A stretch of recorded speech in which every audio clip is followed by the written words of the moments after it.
Hello viewers, welcome to my channel Electrical Tutorial. So after watching the videos, if you feel that my videos are helpful to you, then kindly subscribe my channel, like and share my videos. So as I have started the series of industrial instrumentation classes, under which I have already covered the classification and basic idea of hazardous area. After that, the concept of flammable gases, flammable materials, explosion triangle, temperature classification and explosion proof enclosure. So if you have not watched out those videos till now, then I will put the link of those videos in description box. Kindly click on that and watch those videos. Okay, and our today's topic will be intrinsic safety method. Okay, intrinsic safety method. So हम थोड़ा इसको brush up कर लेते हैं।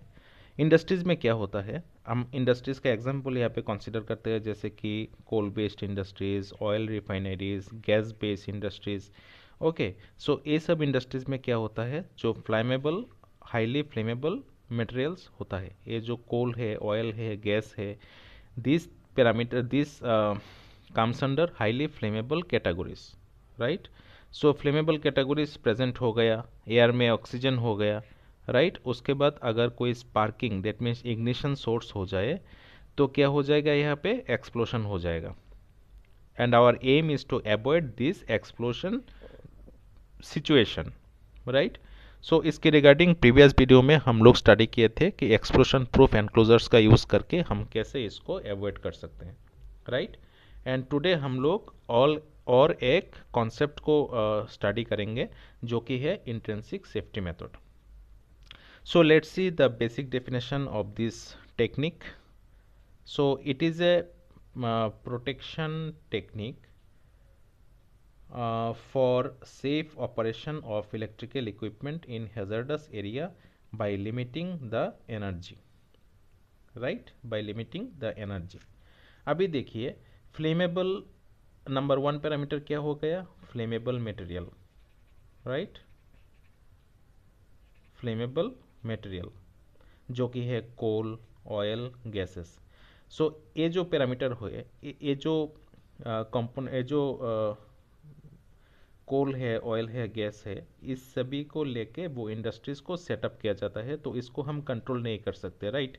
तो यहाँ पे कोल होगा ही होगा, ऑयल प्रेजेंट होगा, गैस भी प्रेजेंट होगा, क्योंकि ये सब इंडस्ट्रीज जो है वो ये सब कंपोनेंट को लेके काम करता है, इसको हम कंट्रोल नहीं कर सकते. पैरामीटर जो एक्सप्लोशन ट्रायंगल है, उसका दूसरा पैरामीटर होगा ऑक्सीजन. तो एयर में ऑक्सीजन होगा, उसको भी हम कंट्रोल नहीं कर सकते. हम लोग जो कंट्रोल कर सकते हैं वो है इग्निशन सोर्स को, राइट. तो जो इंडस्ट्रीज होगा, इंडस्ट्रीज में जो इलेक्ट्रिकल इक्विपमेंट होगा, इलेक्ट्रिकल इक्विपमेंट वोल्टेज होगा, राइट, करंट होगा. ये जो वोल्टेज करंट होगा, इसकी वजह से क्या होगा, एनर्जी होगा, राइट. वो जो एनर्जी होगा, अगर हम एनर्जी को कंट्रोल करें, दैट मीन्स वोल्टेज और करंट को हम कंट्रोल करें, तो इलेक्ट्रिकल इक्विपमेंट में जो ड्यूरिंग स्विचिंग प्रोसेस जो स्पार्किंग जनरेट होता है इलेक्ट्रिकल इक्विपमेंट में, अगर हम स्विच को अप्लाई करें तो वहाँ पे स्पार्किंग जनरेट होता है. तो अगर हम वोल्टेज और करंट को यहाँ पे लिमिट कर दें, इसको हम लोग कंट्रोल कर सकते हैं, तो वहाँ पे जो स्पार्किंग होगा, उसका स्पार्किंग का जो मैग्नीट्यूड होगा वो इतना ही कम होगा कि वो एक्सप्लोशन करने के लिए एनफ नहीं होगा, राइट. इसी मेथड को हम इंट्रिंसिक सेफ्टी मेथड बोलते हैं. तो इसके रिगार्डिंग यहाँ पे एक एक्सपेरिमेंट किया गया है. एक्सपेरिमेंट देखिए, बहुत इंटरेस्टिंग एक्सपेरिमेंट है. यहाँ पे एक क्लोज्ड कंटेनर है, right. This is closed container. Closed container में देखिए क्या क्या है. यहाँ पे हम ऑक्सीजन को सप्लाई कर रहे हैं, राइट, जो कि एक्सप्लोशन ट्रायंगल में सेकंड पैरामीटर है. इसके बाद हम लोग यहाँ पे इनपुट कर रहे हैं प्रोपेन गैस को, जिसको हम लिखते हैं C3H8, that means propane gas, right. Propane gas को PROPANE, प्रोपेन गैस को हम इस जो कंटेनर है, कंटेनर में हम लोग इसको इनपुट करते हैं. तो क्या होगा, ये जो कंटेनर है, इसमें ऑक्सीजन गैस ऐड हो जाएगा C3H8 के साथ। दैट मीन्स प्रोपेन गैस और ऑक्सीजन गैस एक कंटेनर में आने के बाद ये मिक्सअप हो जाएगा, राइट। अगर ये मिक्सअप हो गया तो देखिए एक्सप्लोशन ट्रायंगल में जो पैरामीटर 1 है और पैरामीटर 2 है, ये दोनों का प्रेजेंस यहाँ पे हो गया। Am I correct? Okay, so इसका प्रेजेंस हो गया। अभी हम लोग दूसरे साइड से क्या कर रहे हैं, देखिए यहाँ पे हम लोग एक इलेक्ट्रिकल सप्लाई दे रहे हैं। जैसे कि हम लोग नॉर्मली क्या करते हैं, एसी सप्लाई को यूज़ करते हैं, राइट। तो यहाँ पे एक रेक्टिफायर यूज़ किया गया है, राइट। और ये जो रेक्टिफायर है, रेक्टिफायर का फंक्शन क्या होता है, वो एसी सप्लाई को डीसी सप्लाई में कन्वर्ट कर देता है, राइट। जो एसी सप्लाई है वो डीसी सप्लाई में कन्वर्ट हो जाता है। अभी डीसी सप्लाई में कन्वर्ट होने के बाद क्या होगा, इसका इक्विवेलेंट जो करंट होगा और जो डीसी वोल्टेज होगा वो इस कंडक्टर की हेल्प से क्या करेगा, इस कंटेनर तक आ जाएगा, राइट। अभी अगर हम ये जो कंटेनर का जो दोनों टर्मिनल है, एक को हम बोलते हैं पॉजिटिव पोलैरिटी टर्मिनल, एक को बोलते हैं negative polarity terminal. That means यहाँ पे जो डीसी वोल्टेज जो जनरेट होगा, डीसी वोल्टेज का दो पोलैरिटी टर्मिनल होगा। एक होगा वोल्टेज का पॉजिटिव पोलैरिटी टर्मिनल, एक होगा वोल्टेज का नेगेटिव पोलैरिटी टर्मिनल। जब भी ये पॉजिटिव और नेगेटिव पोलैरिटी टर्मिनल एक साथ टच किया जाएगा, तभी क्या होगा, यहाँ पे एक स्पार्किंग जनरेट होगा, राइट। और ये स्पार्किंग क्या करेगा, हमारा जो एक्सप्लोशन ट्रायंगल है उसका parameter number 3, that means ignition का काम ये करेगा। यह का जो पॉजिटिव और नेगेटिव पोलैरिटी टर्मिनल है, अगर ये दोनों टर्मिनल एक दूसरे के साथ टच हो जाए तो यहाँ पे क्या हो जाएगा, एक स्पार्किंग जनरेट हो जाएगा। That means ignition source generate हो जाएगा यहाँ पे, और ये जो कंटेनर है उसके अंदर क्या हो जाएगा, एक्सप्लोशन हो जाएगा, राइट। अभी क्या होगा, देखिए यहाँ पे हम C3H8 जो flammable material, that means propane gas को सप्लाई किया था, राइट। ऑक्सीजन गया था जो ऑक्सीडाइजर की हिसाब से काम करेगा, और जो इलेक्ट्रिकल सप्लाई दिया था वो स्पार्क इग्निशन से काम करेगा। ये तीनों पैरामीटर अगर एक साथ मिल जाए, if this three parameters met together, then explosion will takes place, right. ये हो गया हमारा नॉर्मल मेथड। अभी हम इसमें और कोई टेक्निक इंट्रोड्यूस करेंगे जिसकी वजह से यहाँ पे जो स्पार्किंग होगा इसका मैग्नीट्यूड इतना ही कम होगा कि यहाँ पे एक्सप्लोशन करने के लिए वो एनफ नहीं होगा। तो हम कैसे इसको इंट्रोड्यूस कर सकते हैं, देखिए यहाँ पे हम दूसरा एक डायग्राम यहाँ पे, एक्सपेरिमेंटल डायग्राम यहाँ पे कंसीडर किया है, राइट। इसी डायग्राम पे देखिए क्या होता है। Like the previous case, here also we have considered a closed container, right? Previous case की तरह हम यहाँ पे closed container को यहाँ पे consider किया है। एक तरफ से ऑक्सीजन को हम यहाँ पे सप्लाई करते हैं, एक तरफ से हम प्रोपेन गैस को यहाँ पे सप्लाई करते हैं। इस दोनों गैस को कंटेनर में सप्लाई करने के बाद क्या होगा, यहाँ पे हमारा C3H8 प्लस ऑक्सीजन हो जाएगा, राइट। ये दोनों यहाँ पे मिक्सअप हो जाएगा। अभी यहाँ पे एक्सप्लोशन करने के लिए क्या चाहिए, हमारा स्पार्किंग चाहिए। स्पार्किंग कौन प्रोवाइड करेगा, electrical supply, that means AC supply. तो एसी सप्लाई को हम क्या करते हैं, यहाँ पे डीसी सप्लाई में कन्वर्ट कर देते हैं, राइट। डीसी सप्लाई को कन्वर्ट करने के बाद देखिए यहाँ पे हम कुछ इलेक्ट्रिकल इक्विपमेंट्स, इलेक्ट्रिकल कंपोनेंट्स यहाँ पे यूज़ करते हैं, जहाँ पे ये जो कंपोनेंट है इसको बोलते हैं फ्यूज़। इसके बाद हमने यहाँ पे एक रेजिस्टर आर को यूज़ किया है, और उसके साथ दो जेनर डायोड को यहाँ पे यूज़ किया है, राइट। यहाँ पे डी से हम लोग डिनोट करते हैं, जिसका सिग्निफिकेंस नीचे लिखा हुआ है। आर जो है वो है रेजिस्टर क्या करेगा, यहाँ पे हम लोग एसी वोल्टेज को डीसी वोल्टेज में कन्वर्ट कर रहे हैं। तो डीसी वोल्टेज में क्या होता है, वोल्टेज होगा और उसका इक्विवेलेंट करंट भी होगा, राइट। सो ये जो रेजिस्टर होगा जिसको हम यहाँ पे कनेक्ट किया है, रेजिस्टर होगा, वो रेजिस्टर क्या करेगा, वो रेजिस्टर जो करंट होगा उसकी वैल्यू को लिमिट कर देगा, राइट। करंट का जो मैग्नीट्यूड होगा, मैग्नीट्यूड को कम कर देगा, क्योंकि the property of resistance is it always oppose the flow of current. Current का जो फ्लो होता है वो रेजिस्टर क्या करता है, ऑलवेज अपोज करता है, उसको रोक देता है।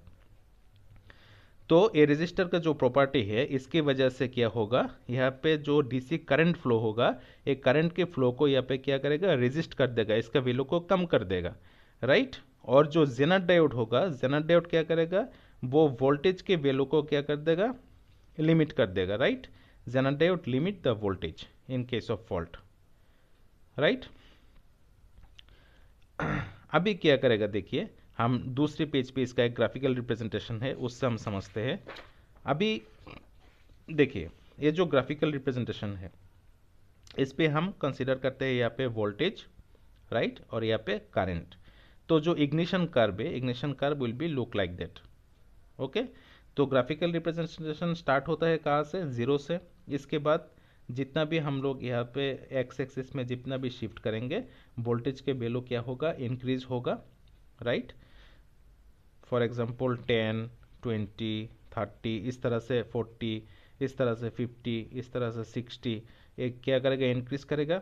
और जो वाई एक्सिस होता है इस पे हम करंट को कंसीडर किया है, तो करंट भी यहाँ पे फॉर एग्जांपल 1 एम्पियर और 1 मिली एम्पियर, 2 एम्पियर, 3 एम्पियर, इस तरह से करंट के वैल्यू भी चेंज होगा जितना एक्स एक्सिस की तरफ हम सॉरी वाई एक्सिस में हम लोग मूव करते हैं। तो इसका जो इग्निशन कर्व कुछ ऐसा होता है कि अगर हम करंट के वैल्यू को कम कर दे, देखिए वाई एक्सिस में क्या होता है, वाई एक्सिस होता है, एक्स एक्सिस होता है। वाई एक्सिस में अगर हम करंट के वैल्यू को कम कर दे तो उसका इक्विवेलेंट जो वोल्टेज का वैल्यू होगा वो इंक्रीज हो जाता है, राइट। वोल्टेज का वैल्यू देखिए फॉर एग्जांपल यहाँ पे अगर हम यहाँ पे करंट का वैल्यू को कंसीडर करें तो उसका वोल्टेज का वैल्यू क्या हो गया, यहाँ पे इंक्रीज हो गया, राइट। तो यहाँ पे क्या होगा, अभी इस डायग्राम पे हम लोग मूव करते हैं फिर से। इस डायग्राम पे आप देखिए यहाँ पे जो रेजिस्टर होगा, ये रेजिस्टर करंट के वैल्यू को क्या कर देगा, करंट के वैल्यू को डिक्रीज कर देगा। तो जेनर डायोड की अक्रॉस जो वोल्टेज होगा, ये जो जेनर डायोड का जो दो टर्मिनल है, फॉर एग्जांपल ए डैश, यहाँ पे बी डैश, ये जो जेनर डायोड के अक्रॉस जो वोल्टेज होगा वो वोल्टेज क्या करेगा, वोल्टेज इंक्रीज हो जाएगा। अभी अगर वोल्टेज इंक्रीज हो जाए तो उसके साथ देखिए क्या है, उसके साथ यहाँ पे एक फ्यूज कनेक्टेड है, राइट। इस फ्यूज का भी एक मैक्सिमम कैपेसिटी होता है कि कितना वोल्टेज ये एब्जॉर्ब कर सकता है। अभी दो जेनर डायोड के अक्रॉस इतना वोल्टेज हो जाएगा, इतना वोल्टेज इंक्रीज हो जाएगा कि ये जो फ्यूज है ये फ्यूज मेल्ट हो जाएगा, राइट। फ्यूज ब्रेक डाउन हो जाएगा फ्यूज का। अगर ये फ्यूज ब्रेक डाउन हो गया तो ये जो लाइन है जिससे पॉजिटिव पोलैरिटी वोल्टेज और नेगेटिव पोलैरिटी वोल्टेज ट्रेवल करता है, ये लाइन क्या हो जाएगा, डिस्कनेक्ट हो जाएगा। अभी अगर लाइन डिस्कनेक्ट हो गया तभी क्या हो जाएगा, ये जो कंटेनर है उसके अंदर में जो हम लोग स्पार्किंग जनरेट होगा, स्पार्किंग अभी नहीं होगा क्योंकि यहाँ पे लाइन डिस्कनेक्ट हो गए हैं, डीसी वोल्टेज कंटिन्यूसली फ्लो नहीं करेगा ना। तो यहाँ पे क्या होगा, वो स्पार्किंग कभी भी जनरेट ही नहीं होगा। अगर स्पार्किंग नहीं होगा तो यहाँ पे एक्सप्लोशन नहीं होगा। तो इसी तरह से हम लोग ये टेक्निक यूज करके, that means resistor, diodes, fuse, ये सब सेफ्टी इक्विपमेंट्स को यूज करके हम लोग किसी भी एक्सप्लोशन की इंसिडेंट को टाल सकते हैं, राइट। एक्सप्लोशन की जो कंडीशन है उसको हम अवॉइड कर सकते हैं। तो ये सब पॉइंट यहाँ पे लिखा है, जो circuit contains one fuse and two diodes, one resistor, right? Already I have discussed about all these things. Then next point is resistor limit the current, already discussed with you all. And next point is if current limits then voltage across diode also increases, right? Current अगर limit कर देगा तभी क्या होगा, जो voltage होगा diode के across वो क्या करेगा, वो इंक्रीज कर जाएगा। अगर वोल्टेज इंक्रीज कर जाए तभी क्या होगा, तभी जो फ्यूज होगा, फ्यूज क्या करेगा, बर्न आउट हो जाएगा, राइट। फ्यूज डिस्कनेक्ट हो जाएगा। फ्यूज डिस्कनेक्ट हो जाएगा तो वो जो लाइन होता है, देखिए यहाँ पे जो लाइन होता है, इस लाइन से जो करंट फ्लो होता है डीसी करंट, वो करंट फ्लो नहीं होगा। करंट फ्लो नहीं होगा तो यहाँ पे स्पार्किंग जनरेट नहीं होगा, राइट। सो अगर फ्यूज बर्न आउट हो गया तो एक्सप्लोशन यहाँ पे नहीं होगा, right. So this is all about the concept of intrinsic safety method.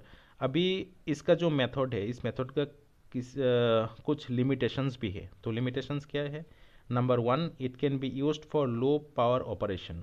हमारा जो लो पावर ऑपरेशन है, जो कि हम रजिस्टर्स यूज़ करते हैं, डायोड्स यूज़ करते हैं, वो लो पावर ऑपरेशन के लिए सुइटेबल है। हाई पावर ऑपरेशन में हम लोग ये यूज़ नहीं कर सकते, राइट। हाई पावर ऑपरेशन में यूज़ नहीं होता है, तो ये एक बिग लिमिटेशंस है इस टेक्निक का।